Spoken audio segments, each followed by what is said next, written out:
In Dubai, two secret agents are sneaking into a large building. Their handler, Nigel, is monitoring the entire mission through cameras. Suddenly, he panics because his enemy, Liam, has entered the building's garage with several soldiers. Nigel immediately tells the agents to return, but they both continue forward to complete the mission. Eventually, they reach a door with a special security lock. Both easily hack the lock and enter the office inside. There, they bypass another security system to access the server. As one agent starts downloading data, the other notices that soldiers have entered the office. He immediately opens fire and a fierce gunfight erupts, but the lone agent cannot handle so many soldiers and is wounded. Still, he doesn't give up, but within moments, the soldiers surround him and gun him down. Meanwhile, the second agent is also killed before the data download is complete. After this, Liam mocks Nigel, apologizes, and disconnects the entire system. In New York, former CIA analyst Jack is now living a quiet life. One morning, while out for a run, he realizes a car is following him. Jack speeds up toward a park, but the car keeps chasing him. He enters a restaurant and tries to escape through the kitchen, but as he exits, he sees the car already there. Then he enters a bookstore and goes out the other side, but two cars block his path there as well. Finally, Jack is captured. Inside the car, he meets his old boss, James, who is now the deputy director of the CIA. Sitting in the park, James assures him that he isn't trying to bring Jack back to work. He just needs a favor from Jack. James wants Jack to go to Dubai and retrieve Nigel's intel. Just then, CIA agent Mike also arrives, assigned as Jack's bodyguard. James then leaves, not giving Jack a chance to refuse. When Jack and Mike arrive in Dubai, Mike admits he doesn't even know what this mission is about. He only took the job for the money. He reminds Jack that because of him, in an old mission, his life was ruined and he lost everything. After this, Jack puts an earpiece in his ear and arrives at a party boat where he needs to find his contact. Suddenly, Nigel puts a knife to his back from behind. He thinks it's a trap because he was supposed to meet James, not Jack. Jack tries to explain that James sent him. Meanwhile, Mike spots a mysterious girl, Emma, in the area and tries to warn Jack. But then a signal jammer activates, cutting off all communication. During this, Nigel hears a strange noise from Jack's earpiece. Now he suspects Jack is working with the enemy. Nigel immediately runs away, and Jack chases him to the upper deck of the boat. There, Nigel again points a knife at him. Jack says he came to help, but Nigel laughs and says it's not him but James who needs help. Meanwhile, Emma stands by a bridge, watching the boat. Mike tries to approach her, but Emma sees him and runs away, jumping directly onto the boat. Meanwhile, Nigel places a cigarette pack in Jack's hand, but then a hired killer comes from behind and slits Nigel's throat. Nigel writhes and dies. At that moment, Emma also arrives and points a gun at Jack. To escape, Jack crosses the railing and jumps down. The killer tries to escape in a small boat. Jack also jumps onto that same boat. As he lands, the killer attacks him. Jack dodges his blows, but the killer speeds up the boat to make Jack lose his balance. Still, Jack steadies himself, and a fierce fight begins between them. Meanwhile, Mike steals another boat and follows them. During the fight, Jack sees their boat about to collide with another large boat. He tries to take control, but the enemy grabs his throat and starts choking him. Still, Jack manages to steer the boat at the last moment, avoiding a major collision. However, the boat crashes into a bridge railing and both men fall down. Jack seizes the opportunity, grabs the enemy, and punches him several times. Then he wraps his tie around the man's neck and starts interrogating him. But then, from a distant building, Liam fires a shot. The bullet hits the killer directly in the head, killing him instantly. Just then, Mike arrives, but Emma also appears and captures them both. At that moment, the police also reach the bridge, but Emma forces Mike to take the boat and leave. The next morning, James receives a mysterious package. Inside it is a file labeled Starling. Just then, James gets a call from Liam. James is surprised, as Liam shouldn't have his office number. Liam says he wants the thing that Nigel gave Jack. Then he threatens that if that thing isn't returned, Jack will have to die. On the other side, at a safe house, Emma is talking to Jack and Mike. She reveals details about their past that prove she has complete information about them. She also says Jack is suspected of 2 murders. Then she shows a photo of James and explains that he killed an asset in self-defense, which got him demoted. Jack says he already knows that story, but Emma immediately says that story is a lie. The real truth was far more dangerous. After this, Emma shows another photo. In that picture, the same dead asset is visible. But the most terrifying thing is that there wasn't a single wound on his body. It looked as if he had been killed by extremely painful torture. Seeing this, Jack immediately gets angry. He just can't believe that James could do such a thing to anyone. But Emma tells him the real truth. She says James didn't torture anyone himself, but he certainly did train the people who did. After the 9/11 attacks, America was furious. At that time, James and Nigel were ordered to create a secret task force named Starling. During that period, there were almost no rules for this mission. The government just wanted to eliminate terrorists. Because of this, in the early years of the war, Starling killed thousands of people. But gradually, other countries began to protest. Then all the blame was placed on James. He was forced to take all the crimes upon himself, and to hide the identities of Starling soldiers like Liam. Then Emma reveals another shocking fact. She says Nigel didn't have any secret information to give Jack last night. He only lied to get James there. After this, Emma reveals her true identity. She says she's an agent of the British Secret Service, and from now on, Jack will have to work with her. Later, Emma takes Jack and Mike to England. There, they are welcomed by Emma's boss, Andrew. To avoid suspicion, they all travel in separate cars. On the way, Andrew scolds Emma for going to Dubai without permission. But Emma clearly says that Nigel was one of their agency's men, so she was worried about him. Andrew says they have now caused an international incident, but Emma believes that if the real killer were still free, he would have been caught by now. Shortly after, James also arrives at the Secret Service headquarters. He tries to apologize to Jack, but Jack's anger has now exploded. He feels James has been hiding big secrets from him for years. Just then, James shows him the Starling file he received in the mail. Inside the file were photos of the 2 agents killed in Nigel's failed mission. Jack is stunned by the photos because he knew one of them from his CIA days. James explains that the other agent was from the British Secret Service. In reality, 2 years ago, Liam recruited these 2 agents to restart Project Starling. But after about a year, they realized how dangerous and brutal Starling was. Then they contacted Nigel for help. Nigel knew he couldn't stop Liam alone, so he quietly spied on him and passed all the information to James. But unfortunately, Liam discovered this betrayal. However, James had no idea, and he unknowingly sent Jack into the same death trap. Now Jack's anger completely explodes. He shouts that James pushed him into the mouth of death without telling him. James also gets angry in response. He says Jack always thinks he's the best, but he has also done many wrong things for the CIA. According to James, Starling wasn't a mistake. It was common sense. In his view, too many rules and paperwork prevent agencies from stopping terrorists in time. They argue for a long time. Finally, Jack angrily says there's no difference between James and Liam. After this, the whole team attends an emergency meeting of the Secret Service. There, Jack clearly states that Nigel gave him no information. Then Andrew reveals that a flash drive was found on Nigel's killer. Although it was water damaged, technicians managed to recover some files from it. Those files contained surveillance photos of the Karakoram mountain range on the Pakistan-China border. Also found were several secret surveillance images of London, encoded maps, and bank statements. But the most shocking thing was that money was withdrawn from an ATM in downtown just 4 days ago. Seeing this, James immediately realizes this is connected to the Aldgate operation. He explains that he personally shut down that operation 20 years ago. In reality, this was a plot by a radical military group called PMN. The Starling team had infiltrated their organization. Their plan was to blow up London's famous Tower Bridge. James immediately says the bridge should be shut down now, but Andrew still feels they lack evidence. Then James panics and says Nigel contacted him because he knew James would recognize these signs. It was now clear that Liam had revived Starling. Hearing this, Andrew also becomes tense, because Liam is considered a national hero. He has even received the Victoria Cross. But the situation was so serious that Andrew finally had to order the closure of Tower Bridge.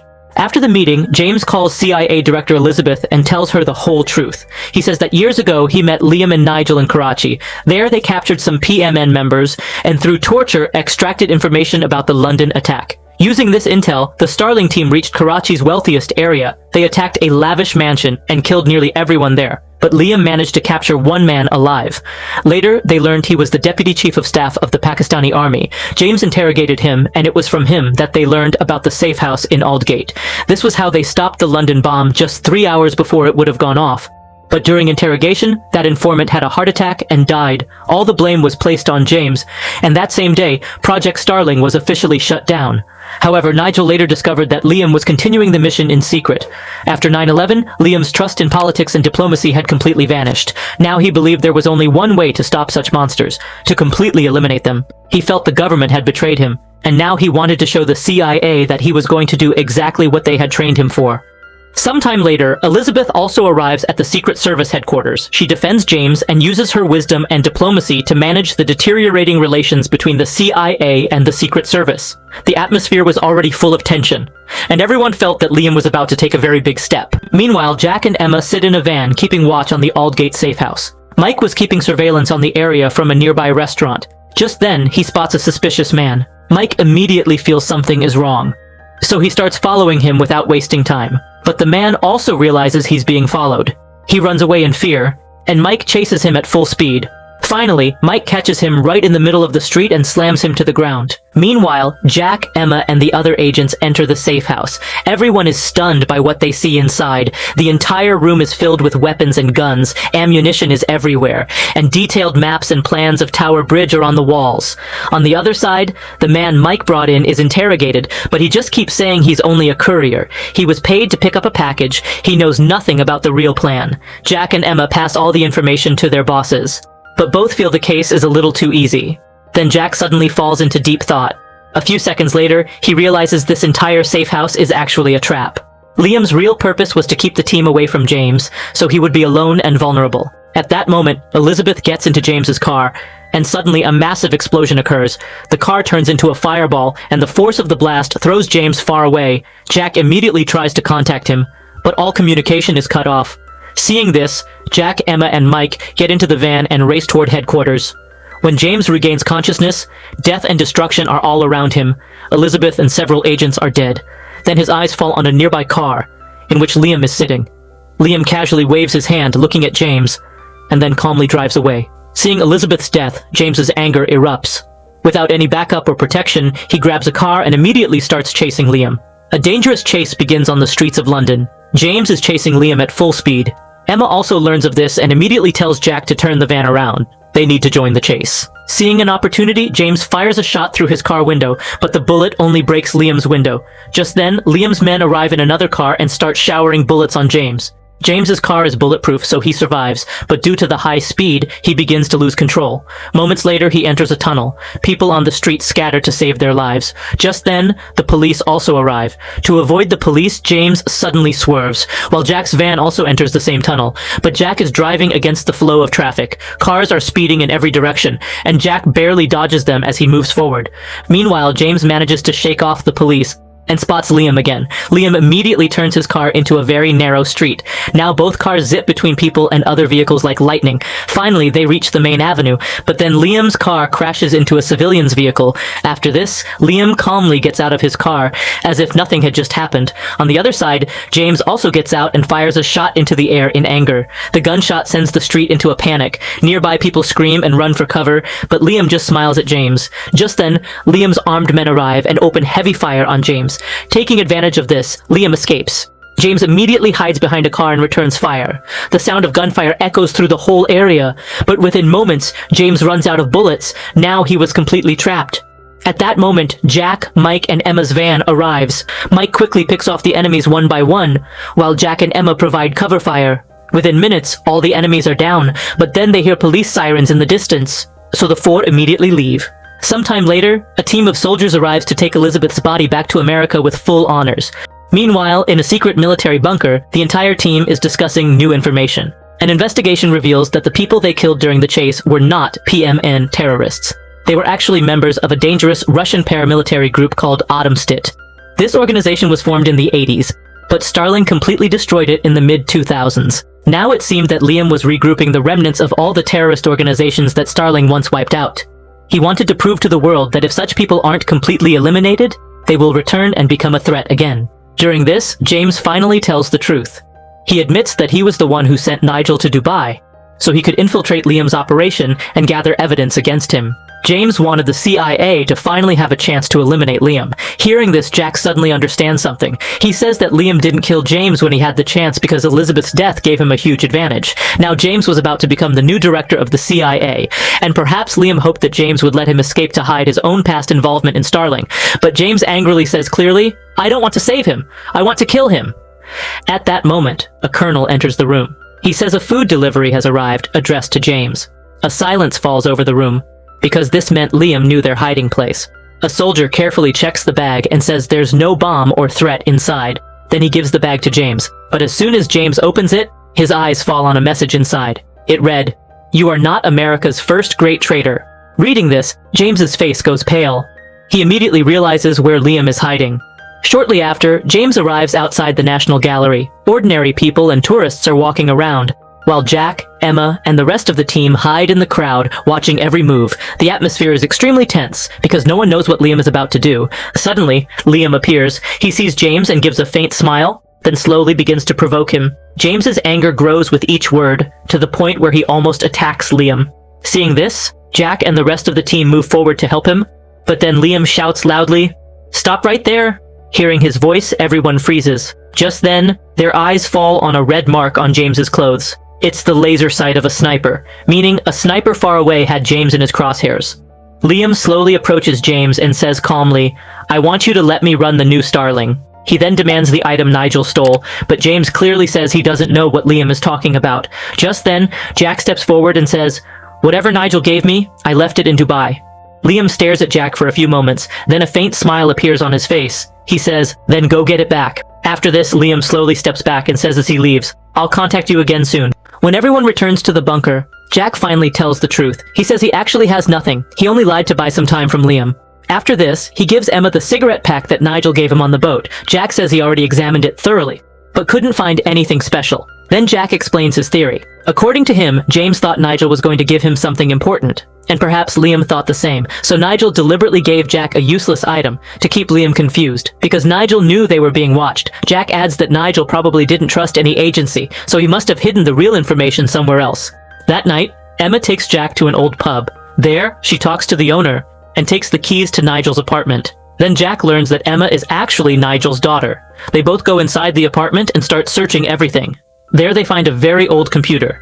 Emma explains that Nigel preferred using old systems because they are nearly impossible to hack. At first, Emma finds nothing special, but then Jack starts using his analytical skills. After a while, he realizes that Nigel didn't download any data. He was just monitoring live transmissions. Jack immediately calls CIA technician Patrick and asks him to trace the origin location of those transmissions.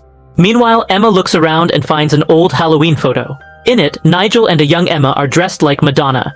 Emma jokes about the photo, but then Jack suddenly remembers something important. He recalls that Liam called Emma Blonde Ambition, which was the name of a famous Madonna tour. This triggers Jack's realization. It meant that Liam had visited this apartment before, but only one person besides Emma knew about this place, and that was Andrew. Now Jack understands that the real mole inside the agency is Andrew. Emma immediately calls Andrew and lies, saying they searched the apartment but found nothing. Meanwhile, Jack calls James. He explains that the real purpose of the Dubai mission was to transfer all of Starling's information to the CIA, but Liam attacked and stopped it. Now Jack had decided to complete Nigel's unfinished work, and this time, Liam had to be stopped at all costs.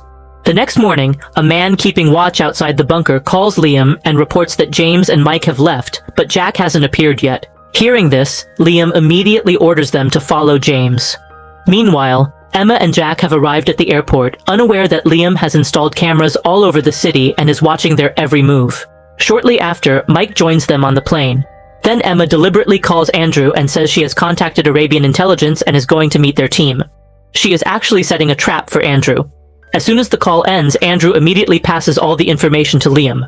Now Liam also decides to go to Dubai, while James pretends to return to America. Upon arriving in Dubai, an Arabian soldier, who used to be Nigel's friend, comes to pick them up. On the way, Jack calls CIA technician Patrick. Patrick reports that the source of the suspicious transmissions is coming from a huge skyscraper called Dubai Marina. The soldier explains that crime is very rare in Dubai because the entire city is under 24-hour satellite surveillance. But now, Liam was using that same surveillance system to watch them. Inside the skyscraper, the guards receive a warning call from Liam. Moments later, Emma, Jack, and Mike enter the building. Patrick guides them through the earpiece. As they reach the upper floor, Jack and Emma encounter Liam's men and a fierce gunfight immediately erupts. The sound of gunfire echoes through the entire floor. Furniture breaks and glass shatters, but finally Jack and Emma manage to kill all the enemies. Just then, one of the corpses falls onto a glass floor, shattering it. Emma starts to fall, but Jack grabs her hand at the last second and pulls her up with all his strength. Meanwhile, Mike reaches another room where several mercenaries are hiding, but Mike attacks like lightning and takes them all out in seconds. Just then, a hidden man tries to attack Jack and Emma from behind, but Mike shoots him at the right moment. At that same time, Liam and his team also arrive at the building. Now the three keep moving upward, eliminating every guard in their path. After this, Mike separates from the team again to keep watch on outside activities. Jack and Emma advance, using a fire extinguisher to fill the room with smoke. The enemies can't see, and the two take advantage to launch a sudden attack. Finally, they reach the main office, but the door is locked with an electronic lock. Emma immediately shoots a hole in the wall. Then she attaches explosives to the metal door and blows it open. Inside, they finally find the server they were looking for. Patrick tells Jack how to connect the tablet, and Jack immediately connects to the system and starts transmitting all the information. Just then, a name flashes on the screen. Andrew. Now it was completely proven that the real traitor in the agency was him. At that moment, Liam and his men storm into the office, and another fierce gunfight erupts. Meanwhile, Jack calls his other contact and learns that James never actually went back to America. He is also heading toward the same skyscraper. Meanwhile, Mike reaches the roof and takes control of a giant crane. Inside the office, bullets are flying from both sides and no one is ready to back down. Then Liam throws a grenade. Jack and Emma are knocked to the ground by the explosion, leaving the server unprotected for a moment. Emma steadies herself, moves to the window, and shoots a mercenary, but the man charges at her angrily and knocks her down. A brutal fight begins between them. After much struggle, Emma manages to fire again and the mercenary falls back wounded. Just then, Patrick shouts over the earpiece that all the information has been successfully downloaded. Hearing this, Mike swings the crane and hurls a heavy container toward the window. The box smashes through the glass, hits that same mercenary, and knocks him down. Emma seizes the opportunity and shoots him in the head. After this, Jack and Emma keep firing at Liam, but then another mercenary sneaks up behind them and shoots Emma. Jack immediately turns and kills him, then hides the bleeding Emma behind a large box. Then Jack steps out alone and hands his tablet to Liam. He pretends that the tablet contains all the information. Just then, a helicopter appears outside the window. Jack immediately drops to the ground and James's men open fire from the helicopter. Several bullets hit Liam, but surprisingly, he is still alive. Then Jack steps forward and shoots him directly in the head. Liam is finally finished. The next morning, Andrew is arrested. Emma also survives the dangerous battle. As she leaves, she promises Jack that they will work together again in the future. Sometime later, Jack returns to the CIA, and this time he has become James's deputy. So friends, I hope you liked this video. If you liked the video, then like, share, and subscribe to the channel. See you in the next video. Till then, bye.